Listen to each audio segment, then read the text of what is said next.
Bom, já faz um bom tempo que eu não falo de Dark Deception aqui no canal, e a última vez foi falando da demora que ele tá demorando demais. E eu queria falar novamente de Dark Deception aqui no canal, porém não reclamando, e sim falando de teorias e coisas interessantes da história dele. Pois, como eu já disse várias vezes aqui no canal, a história de Dark Deception é boa sim, e as teorias mais interessantes ainda. Pois bem, vocês sabiam que as fases e alguns inimigos de Dark Deception podem ter sido inspirados no Inferno de Dante? Como assim, Victor? O que é o Inferno de Dante? Vamos descobrir isso no vídeo de hoje. E por favor, perdoe a minha voz anasalada, eu estava doente esses dias e eu odeio ficar doente. Então, eu tô melhorando, mas infelizmente a voz vai ficar assim. Mas enfim, sentem-se e aproveitem o vídeo de hoje que vai ser bem maneiro. Não se esqueça de se inscrever no canal, deixa o like, compartilha pros seus amigos fãs de Dark Deception. E agora sim, bora pro vídeo.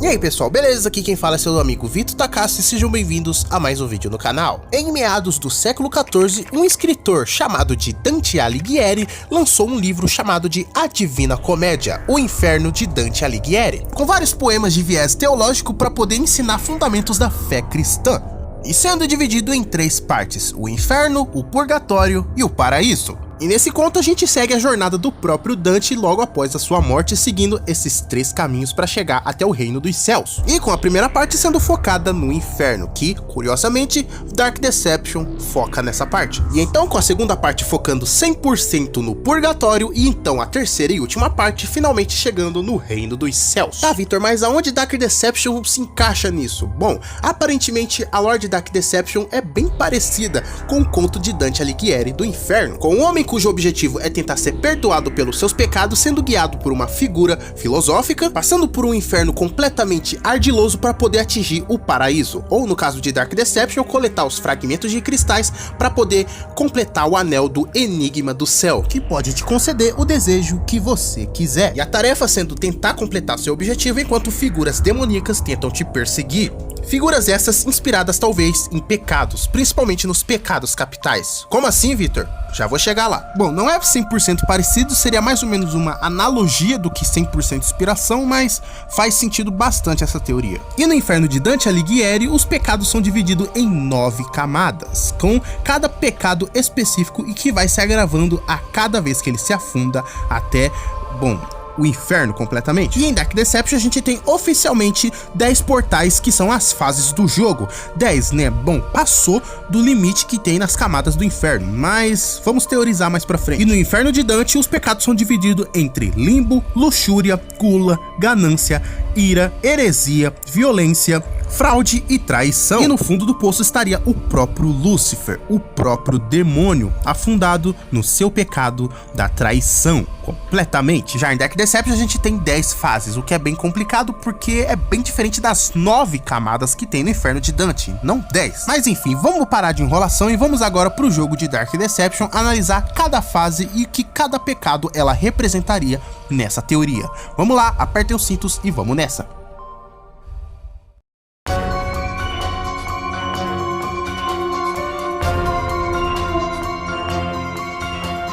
Começando Dark Deception, a primeira fase em que o Doug é introduzido assim que entra no mundo dos pesadelos é a Monkey Business, ou negócios de macaco. E os habitantes desse pesadelo são macaquinhos de brinquedo que se vestem de mensageiros de hotel. E o pesadelo em si é um grande e gigantesco hotel, muito parecido com o hotel de O Iluminado também. Talvez seja uma referência, mas nunca saberemos. E para essa teoria do Inferno de Dante funcionar, aqui as camadas dos infernos não têm a ordem completamente correta igual no conto de Dante Alighieri. Mas como assim, Victor? Bom, significa que aqui a ordem dos pecados são aleatórias, são diferentes, misturadas, não é igual do conto original, beleza? E o pecado que representaria os macaquinhos assassinos de Monkey Business seria o pecado da violência. Almas de pessoas que seriam em vida assassinadas cruéis, sem sanidade nenhuma, completamente violentas, assim como vários animais selvagens. E que, ironicamente, agora no mundo dos pesadelos, eles são animais selvagens de brinquedos, que são os macaquinhos com facas no lugar das mãos que atacam qualquer um que vê pela frente. E o pecado da violência talvez combine muito com o nosso protagonista Doug Hauser, pois ele foi o responsável pela finalização da sua esposa e de sua filha em um acidente de carro. Esse nosso protagonista, o Doug Hauser, o que não falta nele, mano, é pecado. E esse é só dos primeiros pecados, mas eu vou chegar lá. Mas enfim, passando a fase Monkey Business, o Doug consegue vencer o desafio e então ele vai pro próximo portal, que é...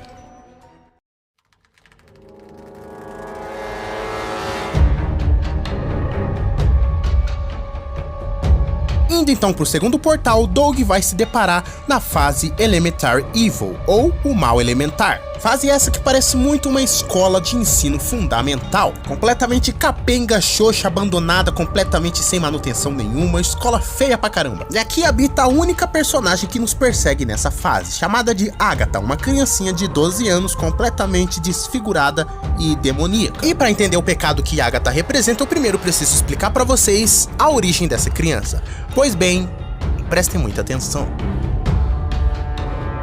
Anteriormente, no mundo mortal, mais conhecido também como Nosso Mundo, Agatha era filha de uma empregada doméstica que viviam em uma mansão tranquilamente. Porém, certo dia, a patroa dessa criada, chamada de Birce, sequestrou essa criança e decidiu usá-la em um ritual satânico. Mas por que a Birce usaria uma criança num sacrifício, em um ritual, simplesmente do nada?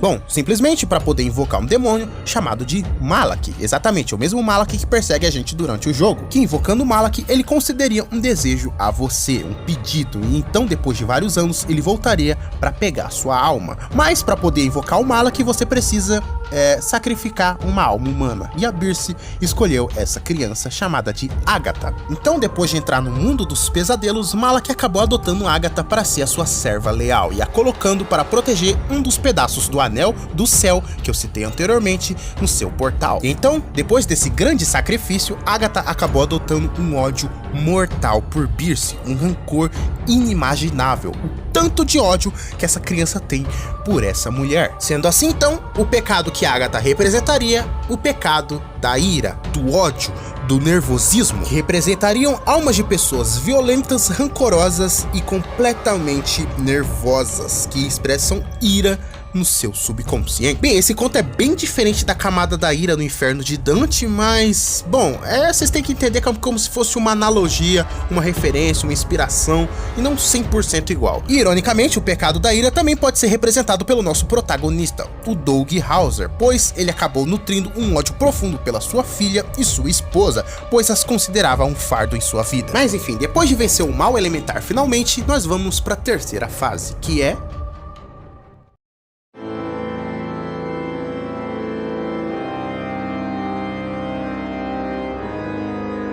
Avançando para a terceira fase, nós chegamos a Deadly Decadence, ou a Decadência Mortal. Uma fase que no primeiro ato seria um labirinto de jardim e no segundo ato seria a mansão, uma mansão gigantesca e cheia de coisas valiosas. E os inimigos que nos perseguem nessa fase sendo estátuas que se mexem, que ao olhar para elas, elas param de se mexer. Mas não é uma estátua comum, não é uma estátua de mármore, de pedra, não, nada disso. São estátuas feitas de ouro. Sendo então o pecado que representaria nessa fase o pecado da avareza. Almas de pessoas que em vida seriam completamente gananciosas por dinheiro, mesquinhas, que não gastam por nada, completamente viciadas em dinheiro. E que, ironicamente, chegando no mundo dos pesadelos, essas almas se tornariam estátuas feitas de ouro, pois era o que mais cobiçavam em vida. E apesar de ser bem diferente do conto do Dante Alighieri, o conto original é muito bom e muito bem feito também, pois no conto original de Dante, as almas gananciosas estariam carregando sacos pesadíssimos de ouro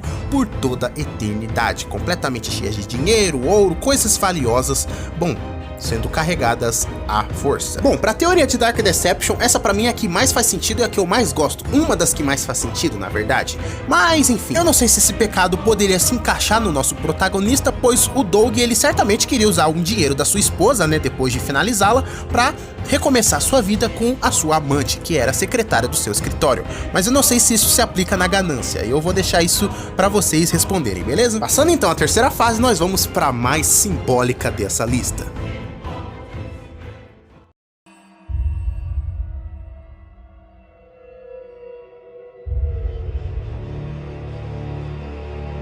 Avançando para a quarta fase, nós chegamos na Stranger Sewers, ou esgotos estranhos. A fase que é um labirinto de esgoto com águas fétidas e nojentas, completamente sem reparação nenhuma, e um esgoto enorme, que são habitados pelos Dread Duckies, ou patinhos do medo, que são patinhos de borracha gigante com cones na cabeça e pernas humanas, feitas para se locomover através dos esgotos. E a mecânica deles é se fingir de patinho de mentira no meio de vários patinhos de mentira espalhados pelos esgotos, sendo o pecado que representa eles o pecado da fraude, pessoas fraudulentas, completamente mentirosas, hipócritas e ladrões. Almas de pessoas que em vida seriam hipócritas, corruptas e mentirosas, completamente dentro do pecado da fraude. E o mais doido de tudo isso é que no conto de Dante, as pessoas do pecado da fraude estão sofrendo em um fosso cheio de esterco e fezes, assim como os esgotos dos patinhos de Dark Deception. E talvez isso poderia se encaixar no personagem do Doug Hauser, né, esse pecado,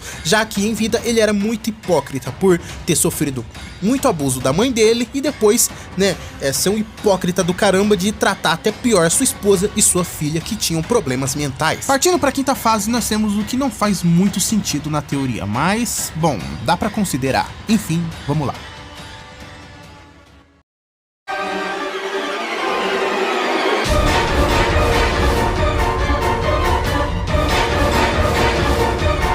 Na quinta fase nós chegamos em um circo completamente bizarro, chamado de Crazy Carnival, ou traduzindo abrasileiradamente, o Carnaval Louco. Muito obrigado, série do Cuphead, agora eu posso traduzir Carnaval pra Carnaval, e isso é muito genial. E que é habitado pelos palhaços Gremlins, os palhaços mais cabeçudos e anões do mundo, e que são viciados em praticar pegadinhas e brincadeiras maldosas, completamente sádicas. E o pecado deles seriam representados pela heresia, o que pra mim não faz muito sentido, porque no Inferno de Dante, a heresia eram pessoas que não acreditavam em Deus, basicamente, que eram desrespeitosos com a religião ou não acreditavam em Deus. Já aqui na teoria de Dark Deception, a heresia é descrita como pessoas que eram maldosas, faziam brincadeiras maldosas, sádicas em vida. Eu não sei se isso se encaixa muito bem, né? Mas, bom, pra se encaixar na teoria tem que ser. Mas agora vamos pra uma que até faz um pouco de sentido. Na verdade, até mais sentido que dos palhaços.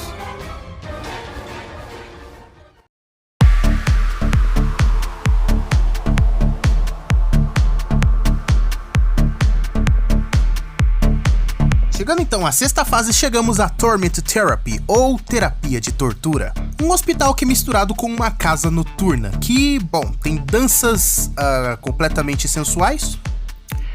Pois é, isso tá no jogo. E que é lar das Reaper Nurses, ou enfermeiras ceifadoras. Bom, e aqui é o mais claro, né? Bom, o portal das Reaper Nurses seria representado pelo pecado da luxúria, pois elas fazem danças completamente sedutoras. E que o hospital é uma mistura de casa noturna, ou seja, é mais que óbvio, né? E elas seriam representadas por almas de mulheres missândricas, que pegam almas de homens misóginos e os torturam pra toda eternidade. Bom, isso é bem diferente do que é representado no pecado da luxúria no conto de Dante, porque lá é um inferno que pessoas que se sucumbiram à luxúria estão sofrendo em fortes tempestades e ventos avassaladores, porque é uma analogia de relacionamentos completamente conturbados. Já aqui em Dark Deception, as Reaper Nurses representam anjos ceifadores que torturam pessoas, né, homens no geral, que caíram na tentação da luxúria. Mas ao contrário da heresia, que eu não consegui achar uma analogia boa com o nosso protagonista, aqui se encaixa perfeitamente, pois o pecado da luxúria sucumbiu o Doug Hauser, já que ele traía sua esposa com a sua secretária para fins, bom, adultos. Mas enfim, saindo dessa safadeza, vamos para a parte mais legal agora do conto, pois é a minha fase favorita de Dark Deception, que é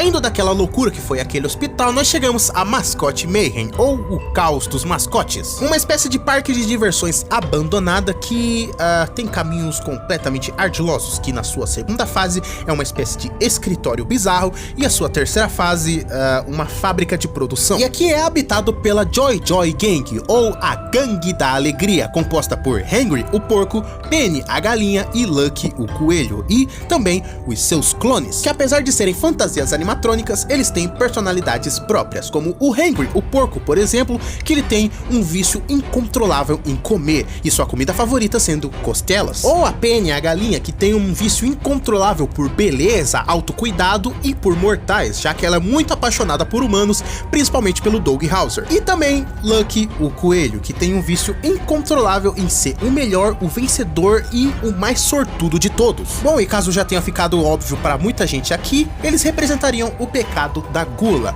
que é um vício incontrolável e ter um prazer incontrolável por alguma coisa. E sim, de acordo com alguns artigos, o pecado da gula aqui no Inferno de Dante não representa apenas comer em excesso, e sim várias coisas em excesso, como por exemplo a Penny, que é em beleza, e o Lucky em ser o melhor. Então se você é viciado em alguma coisa buscando muito prazer naquilo, já pode ser considerado o pecado da gula. E como eu disse antes, eles também têm vários e vários clones, que seriam as almas de pessoas que caem naquele inferno, né, que acabaram sucumbindo o pecado da gula. E o mais doido de tudo isso é que no Inferno de Dante, a coisa que toma conta da camada onde fica o pecado da gula é o Cerberus, o monstro de 3 cabeças, o cachorro, né, de 3 cabeças. E qual é o boss final da Joy Joy Land?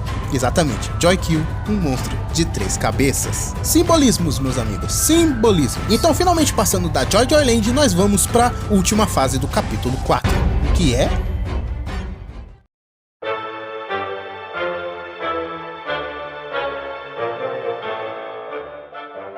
E então, depois de ter sido sequestrado pelo Malak, o Dog Hauser vai parar na Barely Buried, ou quase enterrado, em que a primeira fase é numa cabana de madeira e depois vai se aprofundando a cavernas escuras e completamente profundas, e que são habitados pelos demônios Mama Bear e seus filhos Trigger Teddies. São ursos de pelúcia, basicamente. E a personalidade da Mama Bear aqui é ser uma mãe completamente amorosa de um jeito muito estranho, de um jeito que ela mima muito seus filhos. Os Trigger Teddies são muito mimados, ela mima muito, ai meu bebezinho bonitinho, não sei o que, desse jeito. E de acordo com as anotações de Elise Hauser, ela diz que a Mama Bear contém almas de mães abusivas durante a vida, mães que durante a vida praticavam abuso psicológico com seus filhos, sendo representado por um amor distorcido, entre aspas. E o pecado que a Mama Bear representaria aqui seria o pecado da traição. Eu não sei como isso se encaixa muito bem em ser uma mãe mas talvez seja tipo uma espécie de traição de mãe e filho, né, que quebra a confiança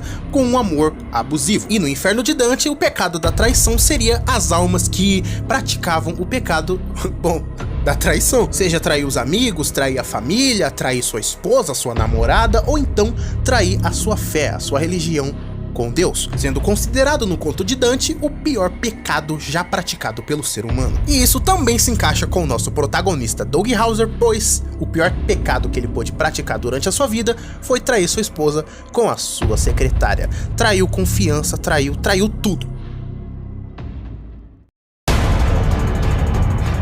Bom, mas é isso, as fases de Dark Deception terminam por aqui, porque, bom, vai até o capítulo 4 até o momento desse vídeo, e, bom, eu só contei 8 pecados aqui nesse vídeo, faltando apenas um, que no Inferno de Dante seria a camada do limbo, que seria almas penadas que ficam por ali vagando, né, sem rumo nenhum. E como eu disse antes, bom, Dark Deception tem 10 portais, então aonde se encaixaria o limbo nessas duas últimas fases? Bom, eu acredito fortemente que o limbo seria a fase do shopping, do Puppet King, e que as almas penadas sem rumo nenhum seriam representados pelos manequins vermelhos da fase do shopping, porque, bom, eles são criaturas irracionais e controlados 100% pelo Puppet King, o rei das marionetes. Já a fase da Dark Star eu não sei o que representaria, já que, bom, ela é uma cantora e a fase dela é um show misturado com uma prisão, e eu acredito que a prisão serve para aprisionar as almas que o Malak quer transformar em seus servos depois, não sendo exatamente um pecado, e sim apenas a prisão. Bom, eu não sei se isso é verdade, é apenas uma teoria minha. Diga aí nos comentários o que vocês acham. Mas é isso, espero que vocês tenham gostado mesmo desse vídeo, porque eu adorei fazer ele.